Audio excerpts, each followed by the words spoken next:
குயிக்காக ஈஸியாக பண்ணுற டெசர்ட் என்னென்னு கேட்டோன்னா எல்லாருமே குலாப் ஜாமுன் தான் சொல்லுவோம். ஆனால் குலாப் ஜாமுன் செய்யணுன்னா அதுக்கு வந்து பால் பவுட்ரு இல்லை குலாப் ஜாமுன் பேக்கெட் போய் வாங்கணும். நான் இன்றைக்கி வெறும் ப்ரெட்டை வச்சு எப்படி குலாப் ஜாமுன் செய்கிறதுன்னு சொல்கிறேன். Hi guys, welcome to Sonia's cook house. இன்றைக்கி ரெசிபி வந்து பிரெட் ஜாமுன். இதுக்கு 1 கப் சுகர் எடுத்துக்கோங்க ஒரு பாத்திரத்தில்.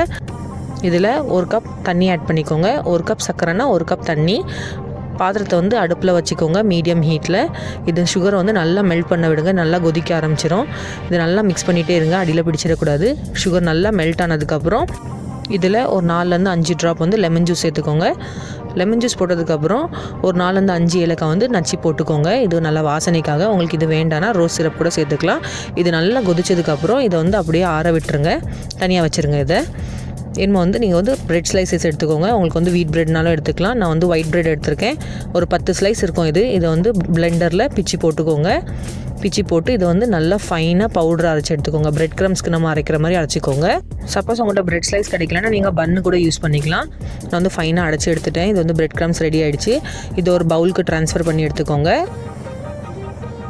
நம்மளோட குலாப் ஜாமுன் மிக்சர் வந்து ரெடி ஆகிடுச்சு. இதில் பைண்டிங் கொடுக்கறதுக்காக நான் வந்து 2 டீஸ்பூன் வந்து கார்ன்ஃப்ளவர் சேர்த்துருக்கேன். உங்கள்கிட்ட கார்ன்ஃப்ளவர் இல்லைனா மைதா சேர்த்துக்கோங்க. சப்போஸ் மைதாவும் இல்லைனா அரிசி மாவும் சேர்த்துக்கோங்க. இதை போட்டு நல்லா மிக்ஸ் பண்ணிக்கோங்க. இதில் வந்து நல்லா கொதிச்ச பால் வந்து ஆட் பண்ணுங்கள். கிட்டத்தட்ட 1/4 கப் பால் நான் ஆட் பண்ணுவேன். கொஞ்சம் கொஞ்சமாக சேருங்க, அட் அ டைமில் சேர்க்காதுங்க. கொஞ்சம் கொஞ்சமாக பால் சேர்த்து இதை வந்து சப்பாத்தி மாவு பதத்துக்கு நல்லா பிசைஞ்சு எடுத்துக்கோங்க. கொஞ்சம் சூடாக இருக்கும், கொஞ்சம் மெதுவாக பிசைஞ்சு எடுத்துக்கோங்க.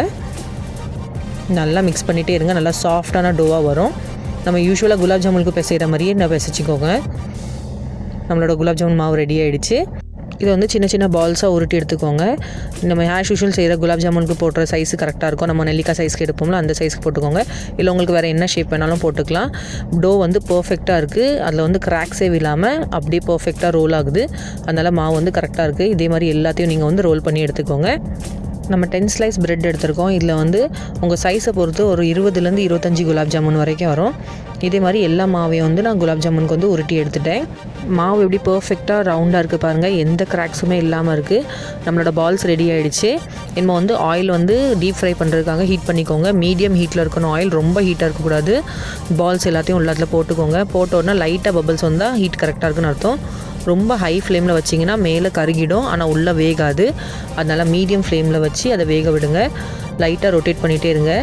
அப்போ தான் வந்து எல்லா சைடும் வந்து நல்லா கோல்டன் கலரில் வரும். இது குக் ஆகுறதுக்கு எப்படியும் 4 to 5 மினிட்ஸ் ஆகும். நல்லா மீடியம் ஃப்ளேமில் வச்சு நல்லா குக் பண்ணுங்கள்.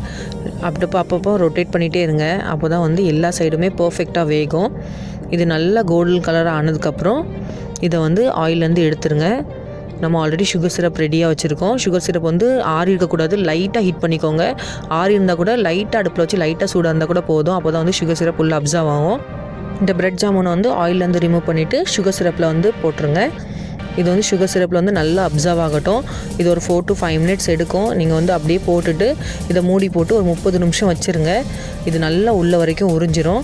நான் வந்து வேறு பாத்திரத்தில் மாற்றிட்டேன் சுகர் சிரப்பு. இதை க்ளோஸ் பண்ணி வச்சுருங்க. 30 மினிட்ஸ் கழிச்சு பார்த்தீங்கன்னா சுகர் சிரப் உள்ள வரைக்கும் அப்சர்வ் ஆகிருக்கும். நான் கட் பண்ணி காமிக்கிறேன் பாருங்கள். உள்ள வரைக்கும் சுகர் சிரப் எப்படி அப்சர்வ் ஆகிருக்குன்னு தெரியும். இந்த பிரெட் ஜாமுன் வந்து நம்ம யூஸ்வலாக செய்கிற குலாப் ஜாமுன் விட ரொம்ப டிஃப்ரெண்ட்டாகவும் ரொம்பவே டேஸ்டியாக இருக்கும். இந்த ரெசிபி கண்டிப்பாக உங்கள் வீட்டில் ட்ரை பண்ணிட்டு எனக்கு ஃபீட்பேக் கமெண்ட்டில் சொல்லுங்கள். இந்த வீடியோ உங்களுக்கு பிடிச்சிருந்துச்சுன்னா லைக் பண்ணுங்கள், ஷேர் பண்ணுங்கள், என்னோட சேனலுக்கு சப்ஸ்கிரைப் பண்ணுங்கள். சேனலுக்கு பெல் ஐக்கானை கிளிக் பண்ணிக்கோங்க. அப்போ தான் நான் டெய்லி போடுற வீடியோஸோட நோட்டிஃபிகேஷன் உங்களுக்கு வரும். தேங்க்யூ.